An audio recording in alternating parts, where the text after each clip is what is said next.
Nossas cordiais saudações a todos esses queridos irmãos que prestigiam e acompanham os trabalhos da Casa Espírita Fraternidade através da nossa página, das nossas redes sociais.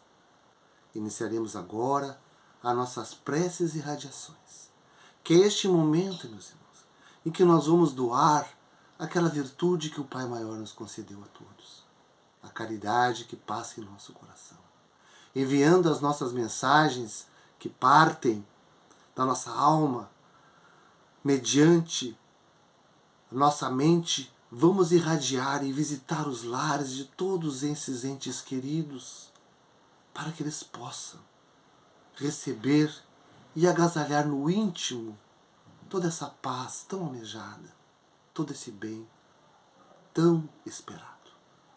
Iniciamos assim, rogando ao Mestre Jesus que nos dirija nessa caravana de luz a todos os lares, de todos os irmãos, ao qual possam plasmar em seus pensamentos.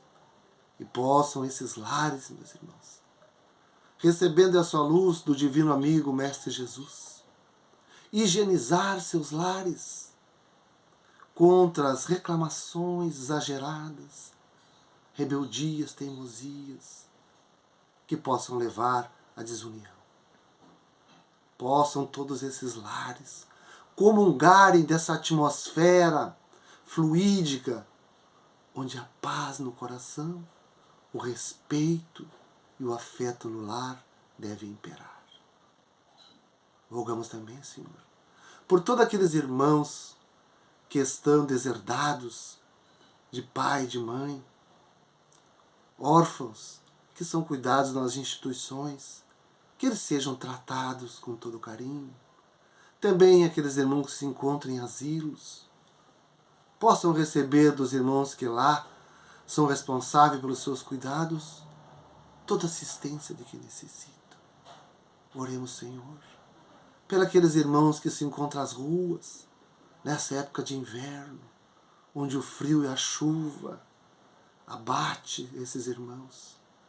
Possa a caridade de nós, humanidade, ir de encontro e possa atender e amenizar suas dores.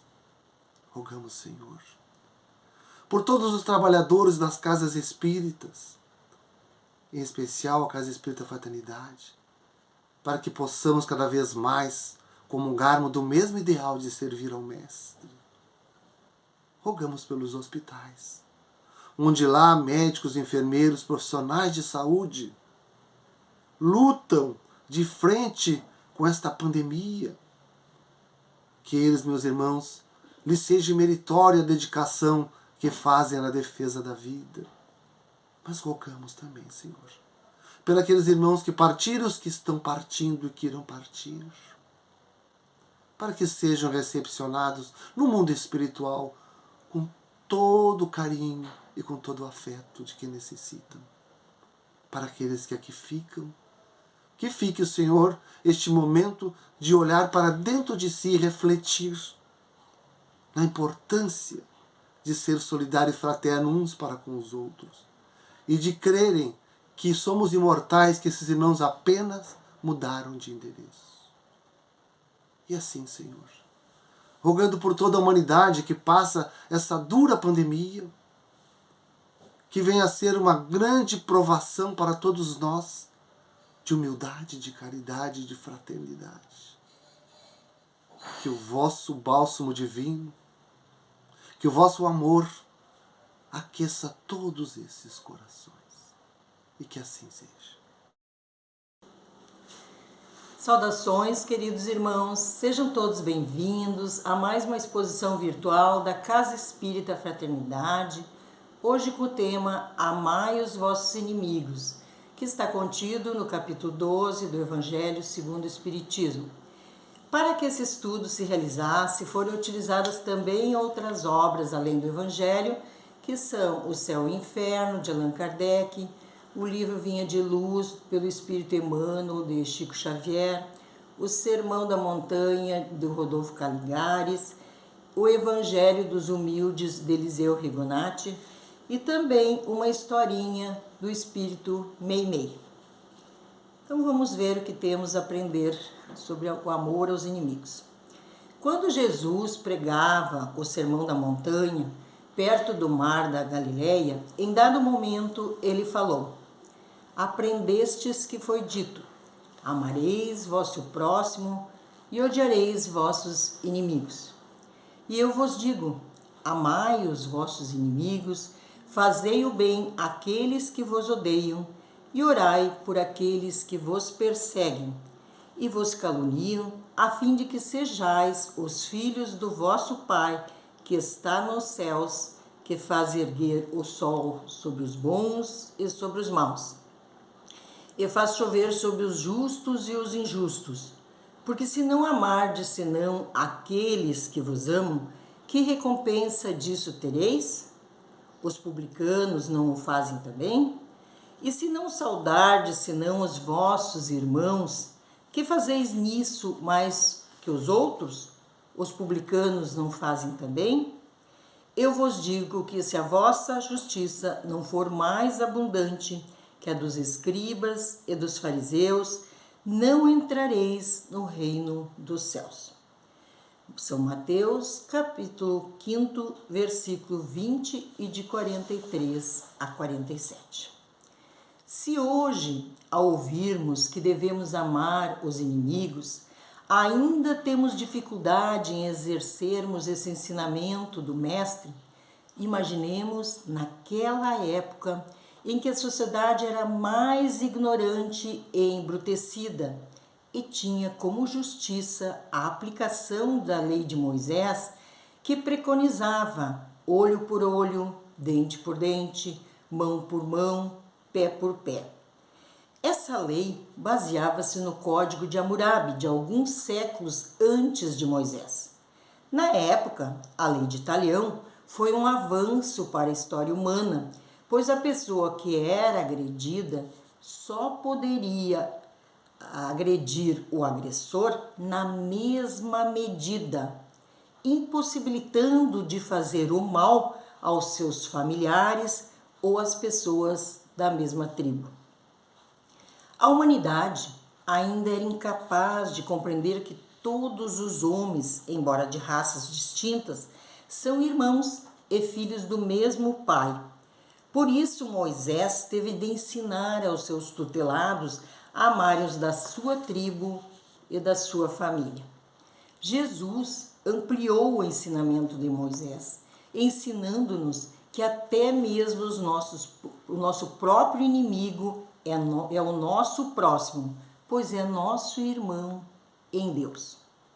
O Mestre inaugurava uma nova era, onde destacava a importância de como deveríamos nos portar na vida para termos paz.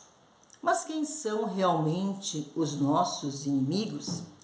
Antes de respondermos a essa questão, vamos escutar uma historinha infantil do espírito Meimei, psicografada por Célia Xavier de Camargo, postada na revista espírita O Consolador. O título é Receita de Relacionamento. Lucy estava no quarto brincando com seus brinquedos. De repente ficou brava e jogou sua boneca preferida no chão. E em seguida saiu do quarto batendo a porta com força. A mãe de Lucy, que estava na cozinha fazendo almoço, ouviu o barulho e foi atrás dela.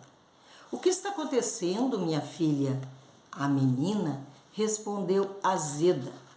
Estou enjoada dos meus brinquedos, não quero mais minha boneca, não quero mais nada. Surpresa, a mãezinha deixou o que estava fazendo, sentou-se e colocou Lucy no seu colo. Sentia-se preocupada com a filha de apenas 7 anos. Numa idade em que tudo é alegria, ela parecia estar sempre mal-humorada e de mal com o mundo. Então, abraçou-a com infinito amor e disse: Filhinha, você é linda, tem uma boa casa, uma família, brinquedos caros. Por que está tão desgostosa? A menina pareceu pensar alguns instantes, depois respondeu: Não sei, mamãe. Acho que ninguém gosta de mim. Minha filha, isto não é verdade.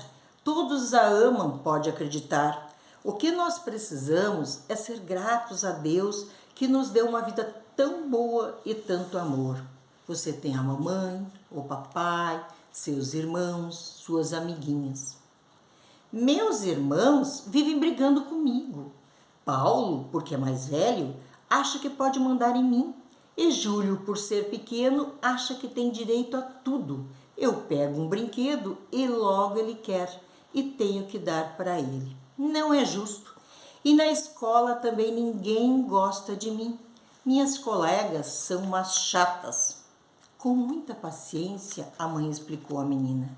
Lucy, para viver no mundo, nós temos que aprender a conviver com todas as pessoas.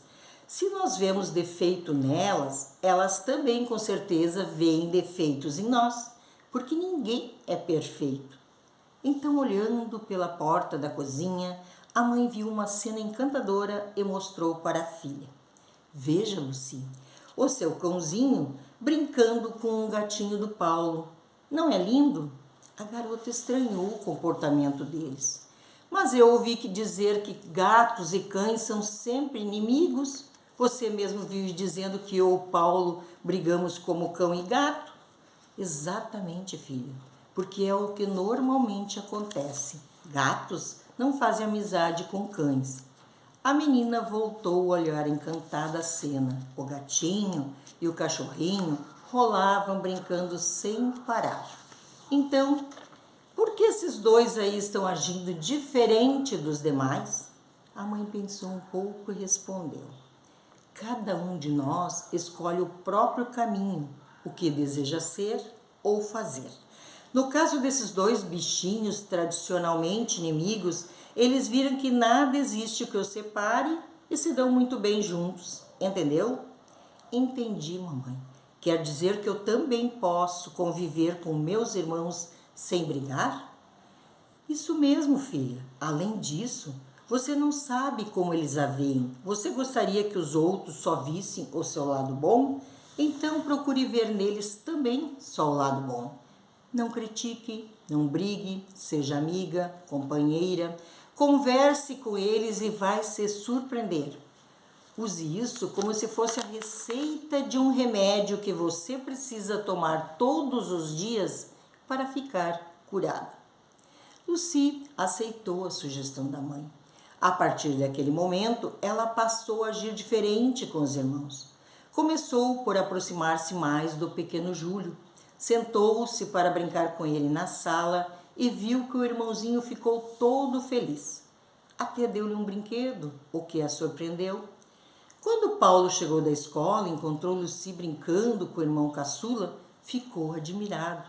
Aproximou-se, começou a conversar com ela, contando-lhe o que tinha acontecido na escola e falando-lhe sobre seus colegas. Logo, um ambiente bom de entendimento pairava no ar. A casa estava mais alegre e um bem-estar invadia toda a família. Ao deitar-se naquela noite, Lucy fez uma prece com a mãe, agradecendo a Jesus a mudança que acontecera em sua vida. Lucy tinha percebido que, na verdade, o problema estava nela, na maneira como via as pessoas. Seus irmãos nada tinham contra ela. Bastou que resolvesse agir de forma diferente, se abrir para o entendimento e tudo mudou para melhor.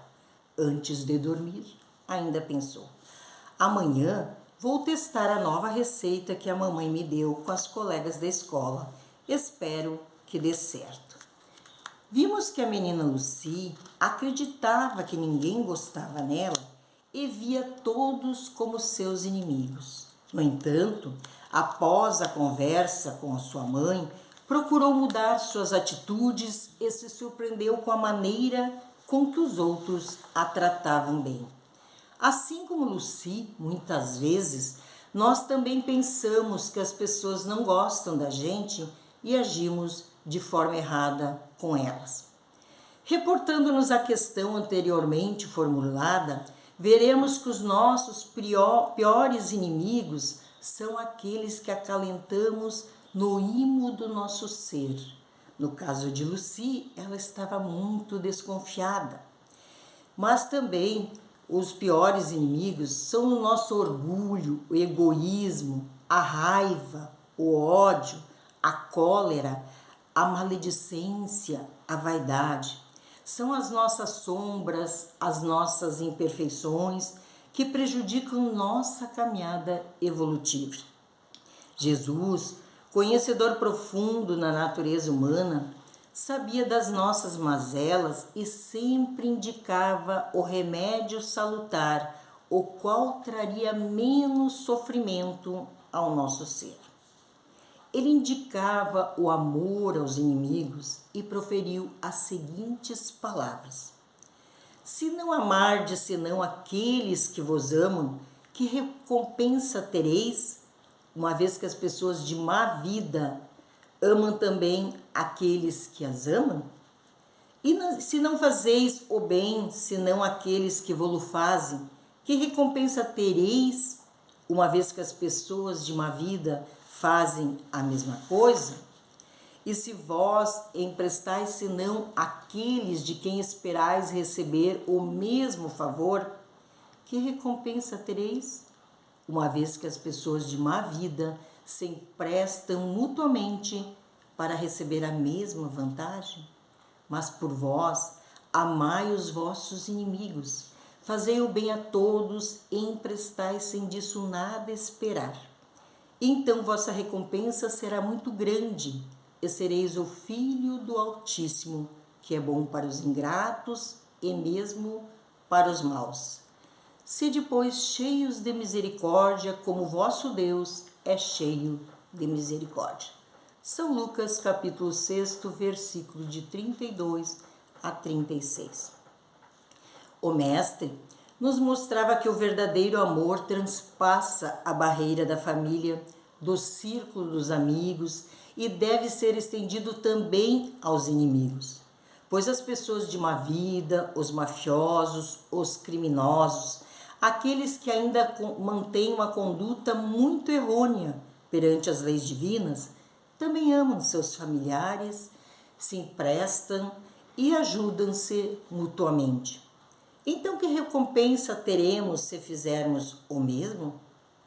Mas poderemos pensar: como amar os nossos inimigos se ainda temos dificuldade de amar os amigos e às vezes até mesmo os familiares, pois há momentos em que temos de renunciar a alguma satisfação ou vantagem pessoal em favor deles? Onde achar forças para retribuir o mal com o bem, orando pelos que nos perseguem e caluniam? Muitos podem considerar o perdão aos inimigos como uma fraqueza ou mesmo uma covardia indigna de si. A vingança é vista como um bálsamo aos seus sentimentos ofendidos e, se não consegue vingar-se, guardam ressentimento que lhes perturba a vida toda.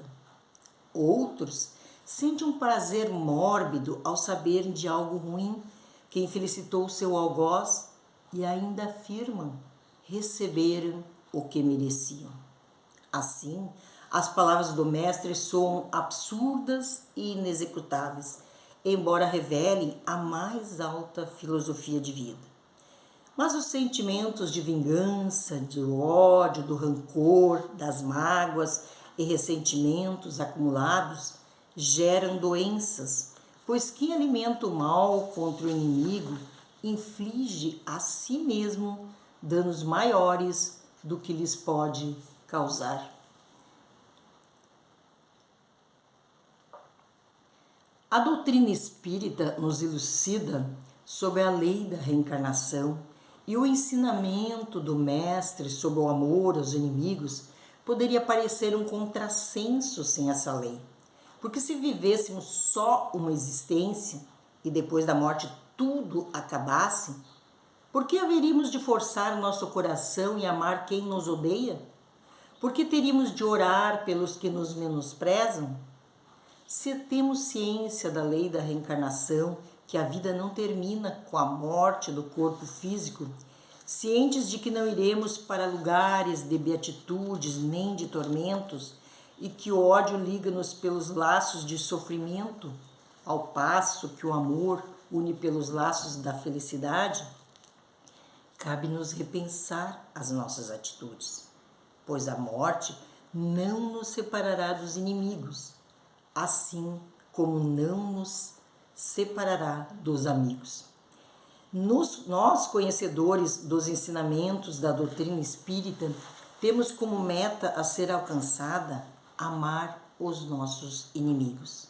Pois se o amor ao próximo é o princípio da caridade, amar os inimigos é sua aplicação sublime, porque esta virtude é uma das maiores vitórias alcançadas sobre o egoísmo e o orgulho. Voltando à historinha, a mãe de Lucy falou-lhe para viver no mundo, temos de aprender a conviver com todas as pessoas. Nenhum relacionamento acontecerá de uma hora para outra. É preciso contato, a convivência, pois o verdadeiro amor é sentido. Kardec nos deixou claro no capítulo 12 do Evangelho segundo o Espiritismo, quando se referiu que não teremos a mesma ternura, a mesma afeição, a confiança com os inimigos, as quais temos com os nossos amigos, mas que o amor para com os inimigos seria o de não reagirmos com o mal, de não alimentarmos o ódio, de não termos animosidade, de não acalentarmos o desejo de vingança, de não opormos obstáculos à reconciliação e de estender-lhes a mão em caso de necessidade. Quando Jesus nos recomenda a prece aos inimigos, é porque além de fazer bem a eles, ela beneficiará a nós mesmos. Vamos ouvir agora o relato de Paulo de Maia, trabalhador espírita do Distrito Federal. Ele nos conta que, saindo da sua adolescência, havia na quadra onde morava uma turma de jovens capoeiristas e alguns faziam uso de drogas. Esses jovens, eles tinham como inimigos todos que praticavam alguma arte marcial diferente da deles ou que pensassem de modo contrário a eles. Como Paulo era adepto a outra arte marcial na escola, logo ele era visto como inimigo deles, e assim eles o ameaçavam, o constrangiam. Paulo não acalentava no seu coração sentimentos de raiva, de ódio. Ele já frequentava o centro espírita e colocou o nome do líder da gangue na mesa das orações do centro. Sofria com a animosidade da turma praticante de capoeira, chegava a sentir dores abdominais, tinha diarreia, sentia medo, pavor, percorria caminhos diferentes para voltar à sua casa a fim de não ser surrado. Paulo, quando fazia sua prática de esportes, trabalhava com alguns meninos. E num certo dia, numa apresentação na rua, um dos meninos, o qual tinha um problema físico, machucou-se. Paulo pegou-o no colo e levou-o à casa do garoto. Mas, para a surpresa dele, quem o recebeu e perguntou o que havia acontecido foi o líder da turma que o ameaçava, e ele era justamente o irmão mais velho do menino machucado. Ao ver o ato de Paulo, ficou muito feliz, agradeceu-lhe e disse-lhe que se alguém o ameaçasse, que falasse com ele. E assim se tornaram amigos. Meus irmãos, as preces, às vezes, demoram um pouco para manifestarem seus resultados, até para sermos testados na nossa paciência, perseverança e fé. Mas a história nos serve de exemplo da necessidade delas e como as coisas podem ser resolvidas pagando o mal com o bem. O livro Vinha de Luz, pelo Espírito Emmanuel, psicografia de Chico Xavier, no capítulo 41, nos elucida que, geralmente, somos devedores de altos benefícios a quantos nos perseguem e caluniam. Constituem os instrumentos que nos trabalham a individualidade, compelindo-nos a renovações de elevado alcance, que raramente compreendemos nos instantes mais graves da experiência. São eles que nos indicam as fraquezas, as deficiências e as necessidades a serem atendidas na tarefa que estamos executando. Muitos dos nossos inimigos no presente foram pessoas que conviveram conosco no passado e que de alguma forma os prejudicamos. Quando se encontram desencarnados e por ainda não terem o entendimento suficiente, perseguem-nos através das obsessões quando baixamos nossas vibrações mentais. Cabe-nos a tarefa de mantermos os pensamentos elevados e orarmos por eles. Também na família consanguínea, podemos compartilhar da mesma existência com aqueles que tivemos nossos desacertos em vidas anteriores, mas Deus permite isso através da sua misericórdia para que possamos transformar aquele inimigo num amigo através da convivência e do amor. Nada é por acaso. Tudo se encaixa nas leis divinas. Vejamos agora o depoimento que consta no livro Céu e Inferno de Allan Kardec, na segunda parte, onde constam exemplos da situação de espíritos após a morte. O exemplo a seguir do espírito Samuel Felipe, que se encontra feliz no mundo espiritual, fecha justamente com as elucidações do trecho citado há pouco do livro Vinha de Luz. E Samuel relata-nos o seguinte: ó vós que me fizestes sofrer na terra, que fostes duros e malevolentes para comigo, que me humilhastes e me enchestes de aflição, cuja má fé frequentemente reduziu-me a umas mais duras provações. Não só vos perdoo, mas vos agradeço. Querendo fazer-me o mal, não desconfiastes que me fazias tanto bem. É, portanto, verdade que a vós devo, em grande parte, a felicidade de que gozo, porque me fornecestes ocasião de perdoar e pagar o mal com o bem. Deus vos colocou em meu caminho para provar a minha paciência e me exercitar na prática da caridade mais difícil, a do amor aos seus inimigos. Portanto, irmãos, muitas vezes Deus coloca inimigos em nossas vidas para sermos testados e aprendermos a exercitar a caridade para com eles. Temos de aprender a valiosa lição do Mestre, esforçando-nos para ver nas pessoas que agem mal para conosco, não inimigos aos quais devemos esmagar ou eliminar, mas sim infelizes analfabetos espirituais que ainda não sabem o que fazem e, devido a isso, mais necessitam da nossa piedade e das nossas orações.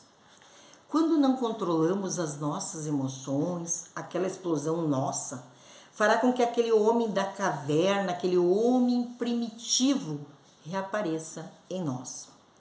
Uma das leis naturais é a lei do progresso, a qual diz que através das sucessivas reencarnações, o espírito se autoaperfeiçoa gradativamente nas dimensões intelectual e moral, deixando sua condição inicial de simplicidade e ignorância para se elevar à condição de pureza espiritual.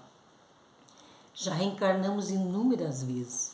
Jesus nos legou seus ensinamentos há mais de 2000 anos e Kardec veio nos elucidar, através do Espiritismo, essas leis divinas.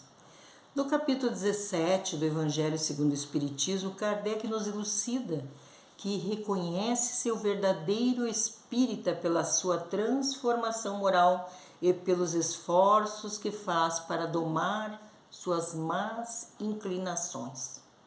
Portanto, irmãos, procuremos fazer a nossa transformação moral, erradicando o homem da caverna do nosso interior. Aprendamos a amar, pois se amarmos, receberemos amor. Se perdoarmos, seremos perdoados. A menina Lucy mudou sua maneira de agir para com os irmãos, abriu-se para o entendimento e começou a ser gentil e recebeu gentileza. Assim percebeu que o problema estava nela. Quantas vezes, talvez, se mudássemos nossa maneira de agir com as pessoas, amando, respeitando-as, poderíamos ser mais felizes, encontrando a reciprocidade dos nossos companheiros de jornada. Oremos mais, vigiemos mais, silenciemos quando nossos sentimentos, ainda necessitados de elevação, emergirem dos tecidos do nosso íntimo.